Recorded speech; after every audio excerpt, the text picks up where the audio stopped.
Max? Max? Can I have a kiss? Can I have a kiss? Give me a kiss. Can I have a kiss? Can I have a kiss?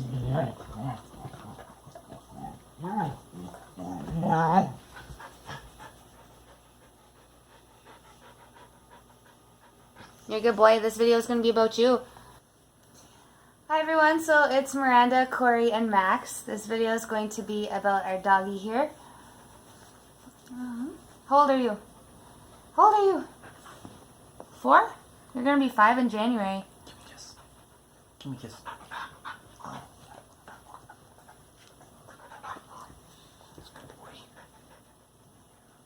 Do you remember when we first got you?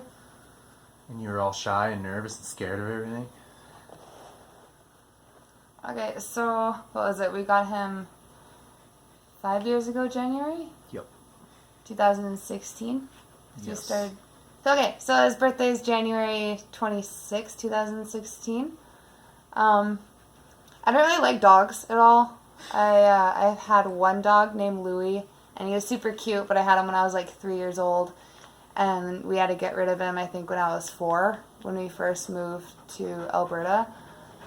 And that was the only dog I had. Corey, on the other hand, has had, what, 6 dogs? 5. 5 dogs? 5 dogs. Yeah, so Corey's used to, like, training dogs, and he knows what to do and stuff, but I was, I think, 19 years old, and I did not want a dog. I was more of a cat person, but I knew he always wanted a blue heeler, and he'd always talk about, like, an Australian cattle dog, and he'd want one eventually. And I was doing dishes one day, and I seen on the Humane Society page that there was a blue heeler named Holmes up for adoption, and me just jokingly went up to Corey, and I was like, hey, it's your type of dog that you like. And I was all like, can we get him? Yeah, I said no, but then I went to work the next day, and then I get, like, a call from him asking if he could actually get the dog. Like, he was serious, and I was like, okay, well, I'm, like, listing off all these different questions. I'm like, can you do this, this, this? Like, do we have this? Do you have enough money for this? Like, can you handle it? Can I handle it, dog? Like, the time and stuff, or, like, so I want to travel and whatnot. I didn't know if I could take one. I told him, go for it, God, whatever. okay. So she gave me the go-ahead to adopt the dog. So I went to the pound, and I went and seen the dog, and I was like, okay, he's a pretty awesome dog. Like, he's pretty relaxed. He's not, like, aggressive or anything. I was like, he seems like a really good dog. And part of the policy at the pound is that anyone that I live with has to meet the dog before they can adopt him. So I told him, I was like, okay, I'll just call my girlfriend, get her to come down here. So I stepped outside. I'm on the phone with Miranda, and some lady walks past me, goes in. Didn't think anything of it at the time. Miranda says, okay, I'll be on my way in like 5 Yeah, minutes. like, my boss was super nice. I told him, Yeah. I was like, hey, can I just go and sign some paperwork? And he was like, yeah, go right now if you want. And I was like, sweet. Yeah. So I was, like, leaving. I got there in, like, less than 5 minutes. Yeah, just so, down the street. but yeah, I get off the phone and go inside. And I was like, all right, my girlfriend's on the way to get the dog. They're like, okay, well, if she doesn't get here before this lady finishes filling out the paperwork, then she gets the dog. I was like, wait, what? She's adopting the dog that I'm here adopting? They're like, yeah, so if your girlfriend doesn't get here before she finishes the paperwork, she gets the dog, you don't. So I'm pretty pissed off. I go outside, wait for Miranda to show up, I tell her what's going on. And then that lady comes outside and tells me, like, hey, can I get your phone number in case I don't want the dog? This was on Tuesday. Yeah, Have you? and I'm just like, you're not even sure you want the dog. I know I want this dog, and I know I can take care of this dog. But, so I gave her my phone number, and what was it, the next day? Next day. It Yeah. was Wednesday, and then we agreed on Thursday to pick him up. So yeah, next day she contacts me and asks me if I want the dog, and I'm like, oh, okay. And she made it seem like she was just going to give me the dog. And then we went to go get the dog, like, In the back of never my head, discussed money at all. I feel like I knew she wanted money, but we were like, let's just not go to the bank. Yeah, she never asked for money. She just said, okay, you can come get the dog at this time. We went over to get the dog, and she's like, where's my money? We're It's like, like, what, $265? we're like, what money? Like, you didn't ask for any money. She's like, well, I want, like, the adoption fees at least. It's like, how much? It's like, it was like $260 something. I was like, okay, we'll go get the money. We go and get the money, we come back, we pay her for the dog, take the dog, and then that was kind of that. And then like 2 or 3 days later, I think it was, we were trying trying to register him under our name? Yeah. But apparently the chip was under her name, so we had to get her to sign some documents, so I texted her back. And then all of a sudden she starts talking about how she wants the dog back, or if we have the dog, it still needs to be under her name, and the dog's name can't be changed. It has to be Blue, the name she gave it. Yeah. And I told her, I was like, you know what, I don't need you. Like, we'll figure it out ourselves, whatever. And then she was like, I'm going to take the dog from you, and I'm going to cut the chip out of his neck and take it out. Like, she said some insane stuff. And we had all these text messages that So we printed off all these text messages Plus of the the crazy screenshot things she was saying. The bank statement of us taking out the money Yeah. and the time and date. It Like, goes with I the even, text because in messages. some of the text messages, I was like, I paid you for the dog's mine now. She's like, you never gave me any money. And I'm like, yes, I did. And she's like, no, you didn't. I was like, I have the bank records of it, but whatever. and- But yeah, so we ended up taking, like, we printed off all these text messages, and we went to the pound, because I wanted to get the dog put in our name, so that we owned him, so that she couldn't just be like, oh, they stole my dog. So we go to the pound, and we show them all this, and we're like, side note, the chick that adopted the dog to that lady doesn't work at that pound anymore because she did a bunch of shady stuff. But yeah, so we talked to the main lady at the pound and showed her that stuff, and she's like, yeah, that chick is crazy. So there's this cat at the pound. It's the pound's cat. His name is Gotham. He's like missing pieces of his ears and his tail. He's a rough cat. There's probably like 20 different signs all around their property saying, here's a picture of this cat. If you see him, don't touch him. He's not nice. He'll bite you, scratch you, blah, blah, blah. Well, I guess while the crazy lady, while she was in the pound, Gotham jumped up on the table near her, and she started poking him in the chest, like bugging him. And the lady at the counter said, like, don't do that. The cat, like, he'll bite or scratch you. She kept doing it, and then the cat, like, swiped at her hand. And a couple days later, I guess she called the pound saying she's going to sue them because she got a scratch on her finger from the cat, and it's infected, and all this other crazy stuff. So the lady at the pound was like, we understand that this lady is nuts. She's like, another thing is the paperwork to change the name of the dog, we haven't sent it out yet. Like, it hasn't been, like, we usually do it in big batches, like, once every 2 weeks or so. She's like, we still have paperwork, so we're just going to destroy that paperwork. It doesn't exist. So I was like, how do we get the dog in our name then? They're like, well, the only way we can do it is if we process the dog again. So you'd have to give us the dog, and then we'd have to have the dog for, like, I think it's like 5 or 7 days or something. I was like, man, this dog's been through enough. He had like 10 different owners or something before us. Six different owners Yeah. before us, but that doesn't include the ones where like people can take like a dog for a weekend or something Yeah. and see if it will fit the family. Yeah. Like those are an actual adoption, so that doesn't even include those type of situations. So like, we ended up just working it out where legally he belongs to the pound. Like so if they he gets own him lost or technically. something and then they scan his chip, it would register to the pound we got him from. But then when they look in their system, they'll get our contact information and be like, oh, okay.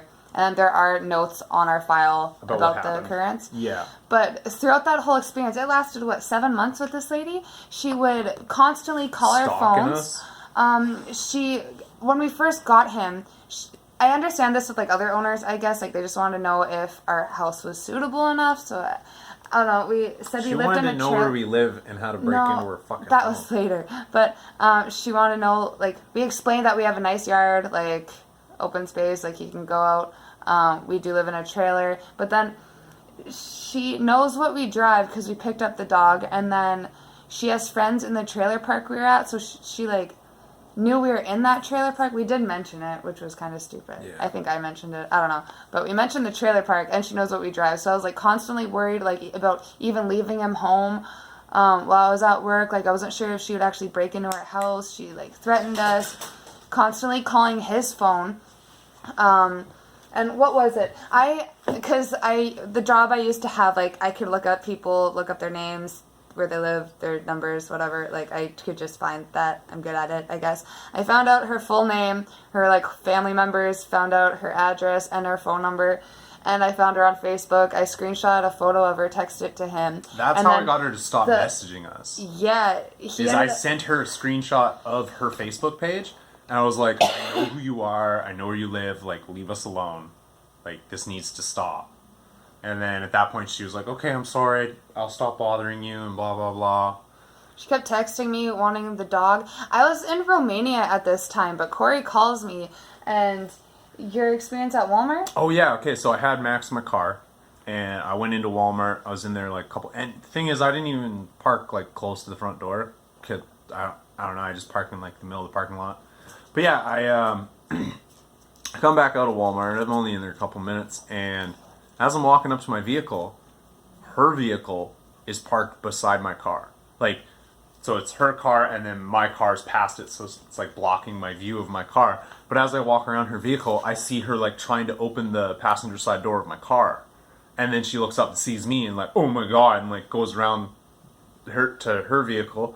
And her son like broke down crying in the parking lot that he needs his dog back. And like, mind you, this guy's in his mid-20s. Like, but he was throwing a tantrum like a 3-year-old. He actually went to my high school, which is weird. But yeah, so Miranda told the cops about it. And then this lady... Yeah, when I got back from Romania, I put in a police report. I was outside of work, and I told my boss, like, I need to call. I know I just got back, but I need to call the RCMP, like, right now to put in this report against this lady. We did talk to them about the threatening calls and text messages, and I told them that, like, some creepy shit is, like, planning on coming to our house. Like, what can we do if she's there? Like, I don't want her to steal the dog. She just tried taking it out of his vehicle. The police couldn't do anything. They told us they can't do anything until she actually takes the dog, and then they'll go over to her house. They did call her and give her a warning. Yeah, they did call her and give her a warning and explain to her that there is a report placed on her from me. So, a couple days later, I'm at work. My boss walks through the door after his errands, and he's explaining to me that he was outside of Bumper to Bumper. And the chick, I described it to, like, I described the lady to my boss, and I told him her name, and he knew the whole situation, because I'd be at work with, like, the phone calls, printing off these messages, like, he knew the whole story. He comes in, explains to me that lady was following him, like, knew where I worked, because I told her she can come into my work to sign the paperwork, because, like, I won't be at home, and I didn't want her to know where I live, so that's why she knew where I worked. But she's seen his vehicle with the company I work for logo on the side of it. So she followed him, waited for him to come outside of Bumper to Bumper. She's waiting for him in front of the driver's side door, and she won't let him get in. And she's like, you need to talk to your employee about the report that was placed on me, and you need to get her to cancel it. And then my boss was just like, that's between you and her. This isn't my business. Get out of my effing way. Rocky's a very... abrasive gentleman. I love he's him. A He's good like guy, an uncle but to me. He's not subtle. No, I can only imagine what he did. He probably like sugarcoated it, but yeah, I don't know. This lady was just crazy, and then oh my God, I'm just happy that's like in the past kind of thing.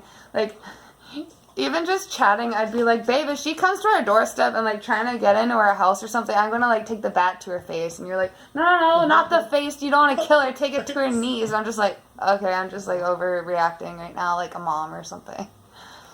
We'll go drink some water, dum-dum. He's kind of choking, but he also has asthma, kind of. And he doesn't know to drink water when he's choking. Yeah, he just gets all nervous and stares at us like, help me, I don't feel good. It's like, go have a sip of water, bro. Come on. You're okay. You're okay. You're gonna be fine. You go through this all the time. You just probably swallowed your spit wrong.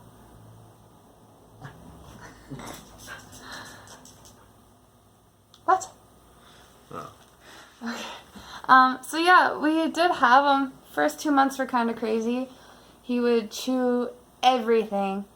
He had really bad he had separation anxiety because he had so many different owners, right? Like he'd be in someone's house for like a week or two, and then they bring him back to the pound. And then he goes to a different house for a week or two, and then goes back to the pound. Oh, we got him when he was 1 year old, so 6 different owners. That's like him getting up for adoption every 2 months. I get in the shower, and all of a sudden he's chewing on the wall trying to get in the bathroom. So what I did was, like, I kennel trained him. So basically what we did is we accepted the fact that he's going to chew some shit. he chewed the fuck out of our couch. But basically what we did was, I'd leave him out during the day when we're at work. Come home, if he did something bad, like if he chewed something up, I'd pick up that thing that he chewed up, I'd show it to him, and he knows that like, oh fuck, I'm in trouble. He'd go to his kennel, I'd leave him in there for like half hour to an hour, then I'd let him out. But then the following day, he'd be in his kennel while we're at work. But then the next day, I'd let him out. If he didn't do anything while we're at work, he'd get to go out, like he'd stay out of his kennel the following day. But if we come home and something's chewed up, the next day he's in his kennel. So it'd be like, he wouldn't do anything for like one day, and then he'd do something for like 2 or 3 days, and then it'd be like 2 days where he didn't do anything, and then only one day where he did something, and then it was a week where he didn't do anything. So like, and then eventually it just got to the point where it's like, he's not chewing anything anymore. He knows we're coming home every day, so he's not freaked out and he's not chewing shit. And I think a thing too is like after, more than a month of this, I think he started to realize, oh, if I don't do anything, I get a day. Like, the next day I won't be in my kennel. And then that day, if I don't do anything, I'll get another day out of my kennel. And a big thing, too, with dogs that have separation anxiety and they chew something up, the simple act of taking the thing that they've chewed and showing it to them, you don't have to yell at them. You can just be like, what's this? And you'll see it in their face. They'll be like, oh, fuck. That's punishment enough. You don't have to yell at your dog because then they just become scared of you, right? And then his anxiety is going to be worse. Relatives that hit their dog when they do something bad with the thing, and like that doesn't teach them. And like dogs don't even get concussions, so like they're probably just I don't know. Depends on the dog, like that. Well, no, really a dog can't get a concussion, but you can. It still fucking hurts when you hit them. It's just and their brain is attached to their skull. They have feelings too, right? And like, I'd rather be scolded for doing something wrong than fucking hit every time. But and then some things justify you see being like hit. how scared they are and how crappy they feel about it, and then they go to their kennel. Another thing too is his kennel turned out to be a safe spot. Like when he goes, like when he has to go in there because he's in trouble, he goes in there. It's the freedom that's the punishment. The door's closed on him now, right? Like it is his safe place because when we first did the kennel thing, when he's in the kennel, I'm not going to reach in there and touch him. Like, that's his space. Like, once the dog learns that, like, hey, inside my kennel is my safe place, they don't mind being in there, but you can still use it to punish them by just closing the door. And then they're like, well, now shit, I can't go sit on the couch. Yeah, so, like, we kept the kennel door open, unless he did something really bad. His kennel was always in the corner under a table. If people are coming over to like move furniture out or something, like we close the kennel just so he's not in the way. Yeah. But we keep the door open all the time. Like he even had a blanket over it and all his stuff he's in there. And he likes avocado, so he'd be like a coyote. He would like hide avocado shells, and then I'd be going in there like picking up these like hard avocado shells. Like man, but like you give him like a treat or something, he runs straight into his kennel, super happy, eats it in there. He likes sleeping in there. If he ate something off of like the counter or something, which is bad, or when you weren't looking, he ate your food, or you chewed something and then you show it to him, or like get mad, or like what did you do? He'd go straight to his kennel. But he knew he was in trouble, but the door would still be open, so it was a safe place and like a punishment kind of area. I'm glad we had a black leather couch, because when we first had him for a bit, he chewed it pretty good, so just black Gorilla Tape fixed that. 6 months in, what was it? 6 months, and then he stopped chewing stuff. I think he got out of his puppy phase once he did get an owner. And then I was like so excited a month after, like he didn't do anything for a whole month. And then I got to the point where I was like 6 months he didn't do anything, and now it's been almost 4 years and he's perfect. Yeah, even after moving to the city, living in a tiny apartment. Yeah, even after I was nervous about that. He likes people watching, I think, because he spends most of his time staring out the window. Yeah, that's true. Yeah. When we first got him too, talking about like leash training him or like how he sticks around and stuff. But when we first got him, we got him at nighttime on Thursday. On Friday morning, we decided to go and show him to my parents. My dad hated dogs, didn't like any dogs. He thought our dog was ugly. I texted him a picture. He's like, that's a effing ugly dog. It's stupid how you got him. You're not going to be able to take care of him, blah, blah, blah. Then we seen my parents in the morning to show them our new little pup, like part of our family. And he's on a leash. And I'm like, okay, Dad, like, don't take him off the leash because we haven't even had him for like 24 hours yet. And then my dad, I told him 6 times not to take him off a leash, and we're in the back, and then he's like, it's fine. He lets him off, books it straight into the woods. I'm on the verge of crying, and he's super pissed off, and we're looking for him in the woods, and all of a sudden he, like, runs up behind us. My dad's, mind you, like, I'm, like running around tracks, and the I'm like, no, that's deer. property on a quad trying to find him in the woods, yeah.